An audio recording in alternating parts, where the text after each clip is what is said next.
बड़ा लाभ होगा कर्म से, सहयोग मिलेगा भाग्य से।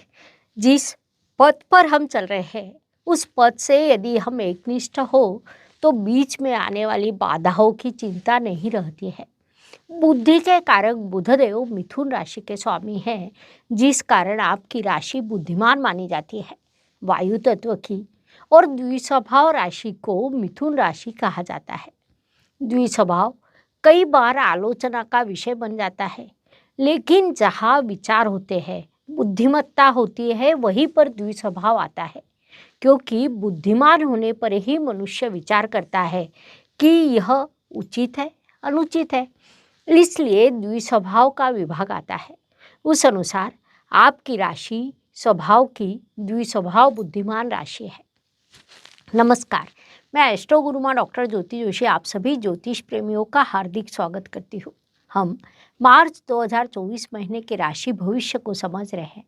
उसमें आज हम मिथुन राशि के जातकों के लिए यह महीना कैसा रहेगा, इस पर विस्तार से वार्तालाप करेंगे। विभिन्न दृष्टिकोण से इस महीने के ग्रह स्थिति का हम शास्त्रोक्त विश्लेषण करने वाले हैं। साथ ही वीडियो के अंत में मैं आपको इस महीने करने वाला विशेष उपाय भी बताने वाली हूँ, इसीलिए वीडियो को अंत तक देखना न भूलें।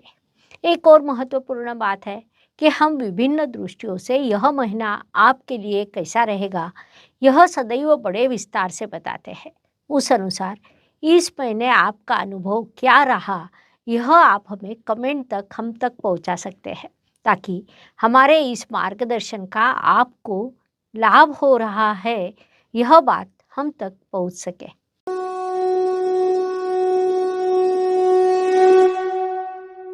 व्यक्तित्व की दृष्टि से जब हम विचार करते हैं तो राशि स्वामी को की स्थिति को देखना अत्यंत अनिवार्य होता है।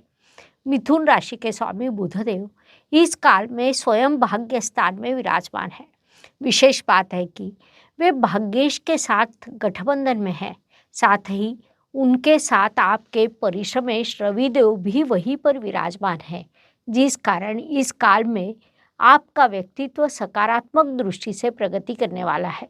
क्योंकि राशि स्वामी भाग्येश परिश्रमेश भाग्य स्थान में गठबंधन में होने के कारण वे आपको दिशा देंगे।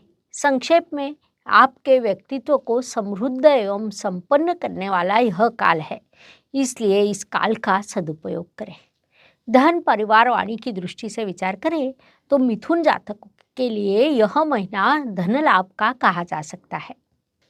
पारिवारिक प्रॉपर्टी से आपको धन लाभ होगा, या कोई पुराने प्लॉट पुरानी खेती आपने ली हो तो वहाँ से भी आपको लाभ प्राप्त होगा।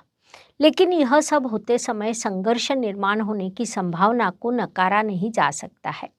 संघर्ष में कई बार रिश्तों में दरार आ जाती है, इसलिए ऐसी स्थिति निर्माण हो तो उसे आप शांति से संभालें, यह सलाह आपको दी जाती है ताकि रिश्तों में दरार ना आए। पराक्रम परिश्रम की दृष्टि से विचार करें तो मिथुन राशि के लिए रविदेव की स्थिति महत्वपूर्ण होती है, क्योंकि वे आपके परिश्रमेश है। रवि ग्रह का विचार करें तो उनकी कुछ विशेषताएं हैं। एक तो वह उग्र ग्रह माना जाता है, साथ ही वह हर रोज एक अंश मार्गक्रमण करता है। उसकी गति ना कभी बढ़ती है ना कम होती है। वह अन्य ग्रहों के समान कभी भी अस्त नहीं होता है और ना ही कभी वक्री होता है, अर्थात एक समान गति से परिश्रम करते रहे, ऐसा रविदेव आपको सूचित करते हैं। लेकिन होता क्या है कि आप कई बार बातों में समय को नज़रअंदाज कर देते हैं। इस बात की ओर विशेष ध्यान दें ताकि आपके परिश्रम की दिशा उचित रहे। वास्तु वाहन भूमि सुख शांति की दृष्टि से विचार करें तो यह काल आपके लिए अत्यंत सकारात्मक कहा जा सकता है, क्योंकि इस काल में आपके चतुर्थेश भाग्य स्थान में विराजमान है। लेकिन यह आवश्यक नहीं कि सब कुछ अच्छा हो, क्योंकि आपके चतुर्थ स्थान में केतु ग्रह भी विराजमान है, जिस कारण कई बार आप घर को नज़रअंदाज करेंगे, घर की छोटी बड़ी जिम्मेदारियों को नज़रअंदाज करेंगे। माता जी के स्वास्थ्य का ध्यान रखना आपके लिए आवश्यक है। साथ ही घर की सुख शांति बनाए रखना उससे भी अधिक आवश्यक है। इस बात को आपने मुख्य रूप से ध्यान में लेना चाहिए। शिक्षा संतति प्रणय की दृष्टि से विचार करें तो मिथुन जातकों के लिए यह महीना थोड़ी परेशानी का रहेगा। सबसे पहली बात है कि प्रेम में आपके साथ धोखा हो सकता है। विशेष रूप से पहले सप्ताह में आपको फंसाया जा सकता है। पहले सप्ताह के बाद वह संकट कम होगा, लेकिन इस काल में आपके अध्ययन की दिशा उचित रहेगी। इष्टदेव आपको आशीर्वाद देंगे। आप बड़ा परिश्रम करने वाले हैं, लेकिन आने वाले संकट के लिए जागरूक रहना उतना ही आवश्यक है। इस बात को मुख्य रूप से ध्यान में लेकर आप सावधान रहे, यह सलाह आपको दी जाती है। नौकरी एवं व्यवसाय की दृष्टि से विचार करें तो नौकरी करने वाले मिथुन जातकों के लिए ये काल कहीं न कहीं संकटों से भरा रहेगा। अर्थात नौकरी में अस्थैर्य लगना, वरिष्ठों से अकारण असहयोग मिलना या सहकर्मियों द्वारा अकारण ही किसी परेशानी में आपको डालना जैसे प्रश्न निर्माण हो सकते हैं। इसलिए उस दृष्टि से सावधान रहना आपके लिए आवश्यक रहेगा। व्यावसायिक जातकों के लिए इसके बिल्कुल विरुद्ध स्थिति रहेगी। उसके लिए यह काल शुभ कहा जा सकता है। व्यवसाय वृद्धि के, लाभ के, सफलता के अवसर आपको प्राप्त होंगे। इसलिए इस काल का पूरा उपयोग करें। भाग्य एवं शुभ संकेत की दृष्टि से विचार करें तो मिथुन जातकों के लिए इस महीने कई शुभ संकेत निर्माण हुए हैं। उसमें मुख्य रूप से कहा जाए तो आपके भाग्य शनि देव भाग्य स्थान में विराजमान है। इससे बड़ा दूसरा शुभ संकेत कोई हो नहीं सकता। साथ ही आपके राशि स्वामी भी भाग्य स्थान में आकर आपका भाग्य समृद्ध करेंगे। उसके अलावा गुरु जैसा अत्यंत बड़ा और प्राकृतिक शुभ ग्रह आपके लाभ स्थान में विराजमान है। इसे भी हम अत्यंत बड़ा शुभ संकेत कह सकते हैं। राहु जैसा पाप ग्रह आपके दशम स्थान में अर्थात उपचय स्थान में विराजमान होकर आपको कर्म की दिशा दे रहा है।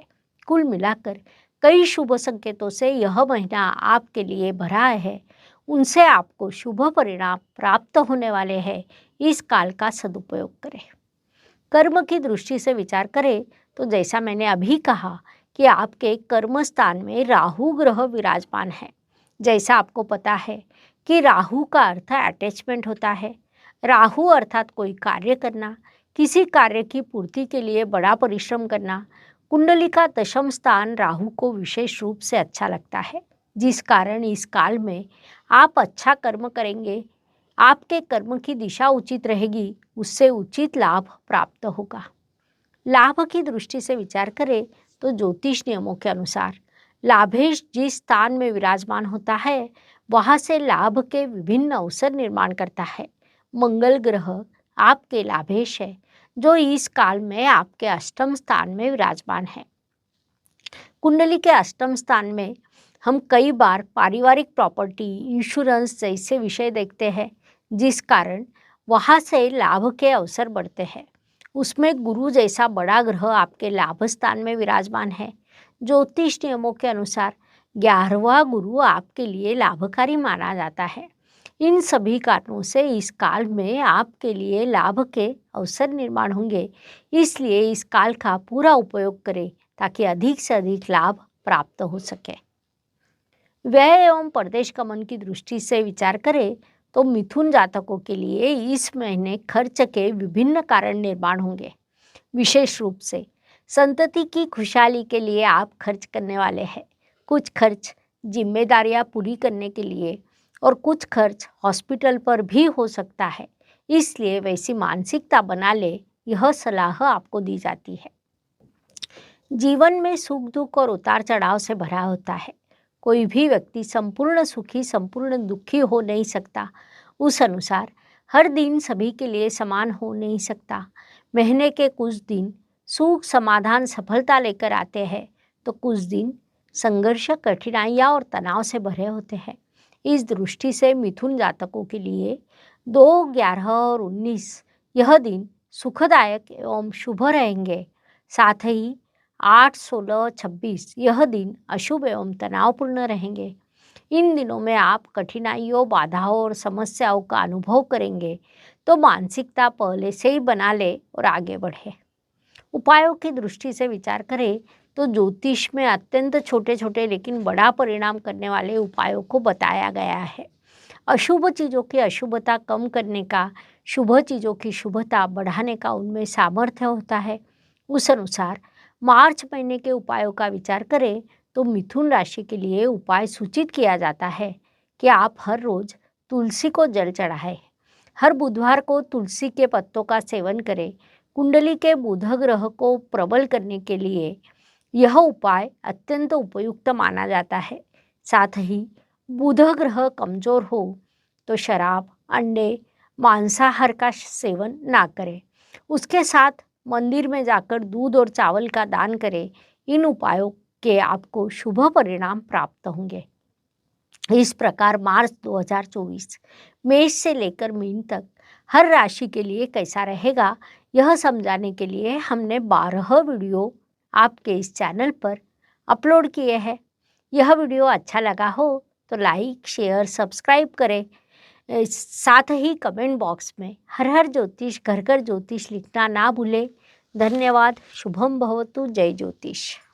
ज्योतिष का अध्ययन तथा शास्त्र की शास्त्रीय तरीके से पढ़ाई करने के लिए मेरी 2 किताबें प्रकाशित हो चुकी है, उनका अवश्य लाभ लीजिए। Please like, share and subscribe the channel. और हाँ, बेल आइकॉन दबाना ना भूलें। धन्यवाद।